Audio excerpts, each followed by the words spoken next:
නේපාලයේ ඉතිරි ටික මහනිලමේ ඔව් බුද්ධි මහනිලමේ මහීසීයාට ගෙවල් දෙන්න කට්ටිය පොර කනවා කවුද බුද්ධි ඔච්චරටම දගලන්නේ මහනිලමේ මෙරට ව්‍යාපාරිකයෝ පිටරට ව්‍යාපාරිකයෝ විතරක් නෙවෙයි ලොකු රටවල් වලින් පවා ගෙවල් දෙන්න කතා කරනවා අප්පට සිරි බුද්ධි මහී ලොක්කට ලොතරැයියක් ඇදිලා වගේද බං බලනකොට මහනිලමේ වාසනාව කියන එක පනතක් විදිහට උනත් එන්න පුළුවන්නේ දැන් බලපන් බුද්ධිය එක පැත්තකින් පලිගන්නවා කියලා මහීසීයා ඡන්ද ටික එකතු කරගන්නවා ඔව් මහනිලමේ ඊළඟට බුද්ධි ගෙදරින් එලෙව්වා කියලා ගෙවලුත් හම්බ වෙනවා. ඇයි මහනිලමේ දවස ගානේ කිරිද, පැණිද, අලුත් හාල්ද, අරවද, මෙව්වද උස්සගෙන මිනිස්සු පොලිමේ ගෙදරත් එනවා. බුද්ධි තවත් සුළඟට ඕනී කරන ආම්පන්න ටික තමයි මහීසීයා ඔය ඉන්න ගමන් එකතු කරන්නේ. බලන්න මහනිලමේ මේ හාදයට විජේ රාමිට වෙලා සද්ද නැතිව ඉන්න දෙන්නේ නැතිව අන්දරේ දාගත්ත ලෙඩක්.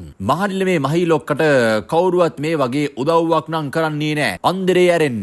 ඇයි බුද්ධි එහෙම කියන්නේ? ඇයි මහල්ලමේ මුන් කලින් කිව්වේ මහීසීයාට බලය තියෙන කාලේ හොඳට හම්බ කළා කියලානේ. ඔව් බුද්ධි. ඉතින් මහනිලමේ දැන් නිකන් ඉද්දී ගෙදරට වෙලා ඊට වැඩිය හම්බ කරනවානේ. ඔය බුද්ධි හම්බ කරනවා නෙවෙයිනේ. ජනතාව ගෙනත් දෙනවනේ බං. දෙන දෙයියෝ දෙනකොට ගෙදරටම ගෙනත් දෙනවා කියනවනේ. මහනිලමේ ඔහොම කාලයක් අන්දරේලාටත් තිබිලා තියෙනවා. ඔව් බුද්ධි ඉස්සර කමිස කලිසම් ඔරලෝසු බෙල් පවා දෙන්න අය හිටලා තියෙනවා. ඇයි මහනිලමේ හඳුන්ට දයාසාන්ත අයියා හිටියේ? අන්දරේටත් එහෙමයි බුද්ධි ඒ කාලේ ඔක්කොම පිනටමයි ලැබුණේ. මහනිලමේ අන්දරේලට බලය ගන්න ඉස්සෙල්ලා පිනට හම්බ වුණ දේවල් මහීසීයට බලය නැති වුණාම හම්බ වෙනවා. ඉතින් බුද්ධි දැනුත් අන්දරේ මන්දිර පාවිච්චි කරන්නේ නෑනේ. අන්දරේටත් ඔය වීලා දෙන්න නෝනලා පොලිමේ ඉන්නේ. බලනකොට මහනිලමේ දෙකේම වෙනසක් නෑ වගේ. නෑ බුද්ධි ඔය දෙකේ ලොකු වෙනසක් තියෙනවා. ඒ මොකද්ද මහනිලමේ? බුද්ධි බලය තියෙනකොට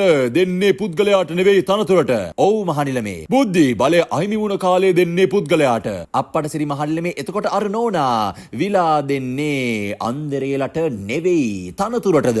ඔව් බුද්ධි මොනවා හරි කඩා වඩා ගන්න බලාගෙන තමයි දෙන්නේ. ඔව්නේ මහනිලමේ. දැන් බලපන් බුද්ධි අන්දරේට තනතුර නැතිව තමුත්තේ ගම අන්දරේ විදිහට හිටියා නම් ඕවා හම්බ වෙයිද? එතකොට මහනිලමේ ඉස්සර අන්දරේලට හම්බ වුණේ කොහොමද? ඉස්සරත් අන්දරේලට නෙවෙයි බං ඒවා හම්බ වුණේ. එහෙනම් කාටද මහනිලමේ? ඉස්සර බුද්ධි ඒවා හම්බ වුණේ ඒ පක්ෂයේ මිනිස්සුන් කරපු කැපකිරීම වලට. මුන් පිනට කෑම වෙනුවෙන් ඒ මිනිස්සුන්ගේ කැපකිරීම විකුණාගෙන කෑවා. එතකොට මහනිලමේ මහීසීයට බලය නැතිවත් දැන් හම්බ වෙන්නේ කොහොමද?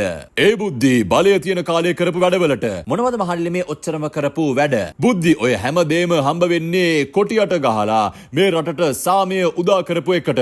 එදා මහීසීයා ඒ තීරණය ගත්ත හින්දා තමයි අදත් උඹලා මේ පොළවට උඩ ජීවත් වෙලා ඉන්නේ. ඒකනම් ඇත්ත මහනිලමේ. බුද්ධි මහී ඒ තීරණය ගැනීම විසින් මහීට ලෝකෙන් ප්‍රශ්න ආවා. මානව හිමිකම් ප්‍රශ්න ආවා. ඇයි මහනිලමේ යුද අපරාධ චෝදනාත් ආවා. ඔව් බුද්ධි මහනිලමේ ඔය චෝදනා ටික යුද්ධ කරපු රණවිරුවන්ටත් ආවා. ඔව් බුද්ධි එතනදී මහීසීයා විශේෂ දෙයක් කළා. ඒ මොකද්ද මහනිලමේ? බුද්ධි මහීසීයා කිව්වා යුද්ධයට අන දුන්නේ මම ඒක නිසා රණවිරුවන්ට අත තියන්න එපා. බේරගන්න දෙයක් තියෙනවා නම් මගෙත් එක්ක බේරගනිල්ලා කියලා කිව්වා. ඒකනේ බුද්ධි මොන අඩපාඩු තිබුණත් මිනිස්සු තවමත් මහීසියට සලකන්නේ. මහනිලමේ මහී ලොක්කා ඔය ඔක්කොම කරලා තියන්නේ බලය තියෙනකොටනේ. ඔව් බුද්ධි බලය නැතිව මොකවත් කරන්න බෑනේ.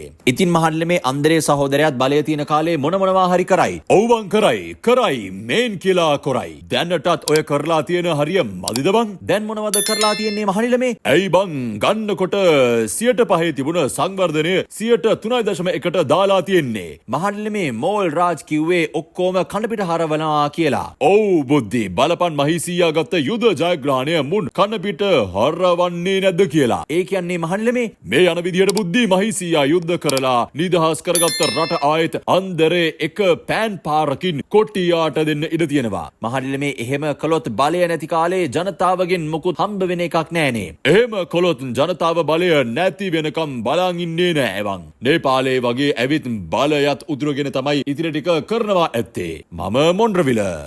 දවසේ මෙහෙම තොරතුරු දැන ගැනීමට රටේ රාළ විෂන් TV සබ්ස්ක්‍රයිබ් කරන්න.